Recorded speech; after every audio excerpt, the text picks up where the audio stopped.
Okay, John 4, getting back into the woman at the well. John 4, verse 20 today.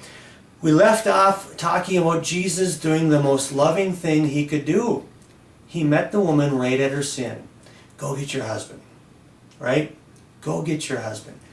Cut her right to the core. That was the loving thing. Just like he did with the rich young ruler, Jesus loved him and then pointed out his sin. Why is that loving?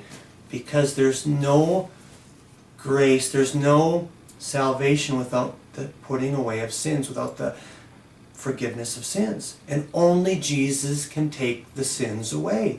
It's the most loving thing he could do is say, go get your husband. Let's deal with this. Before we can move on, got to deal with the sin. And then it's interesting. The woman says, sir, I perceive you're a prophet. And then in verse 20, she goes into worship. It's almost like she's saying, I think I know who you are. Tell me about worship. I've been dying to know. After all, verse 20, our fathers worship on this mountain, but you say in Jerusalem is the place where you ought to worship. This is interesting now because before Jesus answers her, just get this picture. There's a lot of Deuteronomy going on in John. In Deuteronomy, Moses is declaring the law. He's preaching, he's recapping everything that they've been through. He's getting them ready to go in the promised land. But there's a problem rather. Moses can't get them there spiritually. Yeah, he gets them there physically. Yeah, they go in, they cross the Jordan, they go into Canaan. The walls of Jericho come tumbling down, and it's all looking good, but it's not good because they don't have a heart to follow God. They don't have eyes to see or ears to hear or a heart to follow. Deuteronomy 29:4. So they need a better than Moses. And in that book of Deuteronomy, Yahweh makes it clear that you can't worship any old place you want. You need to have designated places to worship. What's that pointing to? It's pointing to a location. And the woman says, I gotta know, tell me where the location is. You say Jerusalem is the place you worship, but we worship on this mountain. Listen to what Jesus does. He's going to take her into the supernatural. Once again, he's going to take her deeper. Verse 21, Jesus said to her, woman, believe me. The hour is coming when neither on this mountain nor in Jerusalem will you worship the Father.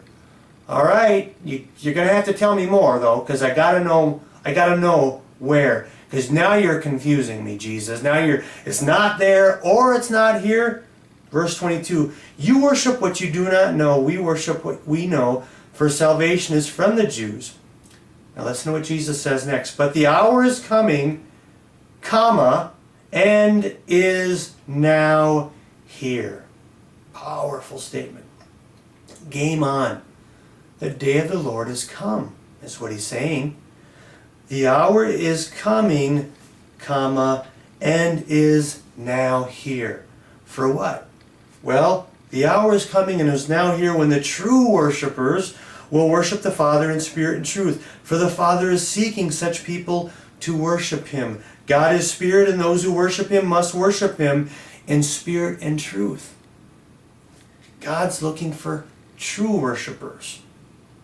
And there can only be true worshipers now that the true light, John 1, is in the world. He's the truth. He's going to go on in John 14 and say, I'm the way, the truth, and the life. No one can get to the Father except for me. The Father's seeking these people that will go through the Son.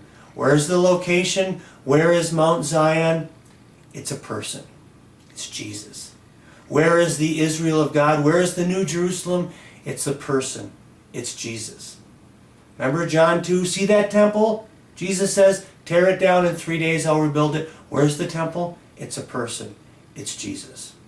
The hour is now coming and is now here when the Father demands true worshipers worship him in spirit and truth, and they can only do that if they come to the place, the well of living water. It's Jesus. You must be born again, Nicodemus. Flesh gives birth to flesh, spirit gives birth to spirit. That's what he's talking about. I'm the location. Come to me. Verse 24, he says, God is spirit. Those who worship him must worship him in spirit and truth. The woman, verse 25, said to him, I know that Messiah is coming, he who is called Christ. When he comes, he will tell us all things. Who says Jesus never says he's God directly? Verse 26, Jesus said to her, I who speak to you am he. Here I am. You want to know where to worship? It's me. You want to know where to get the living water? It's me. You want to know who can deal with that problem, that sin problem you have, that you've had 5 husbands and now you're living with a guy in sin? It's me. I'm the Lamb of God who takes away the sins of the world. Come, enter me. That's what Jesus is saying. Jesus is the temple. Jesus is the Lamb of God. Jesus is the Israel of God. Jesus is the better well than Jacob had. Jesus is the living water. Jesus is the way, the truth, and the light. Jesus is the Son of God. Jesus is the Son of Man. Jesus is the true light. Jesus is the Rabbi. Jesus is the Messiah. Jesus is the King of Israel. It's Jesus. He's showing the woman, you're here. You have arrived. She looks on a big map, and there's a picture of her standing with Jesus, and it says, you are here.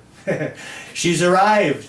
She's living in the hour that Jesus has arrived. The Son of God, the Son of Man has arrived. Isn't that wonderful? Peace.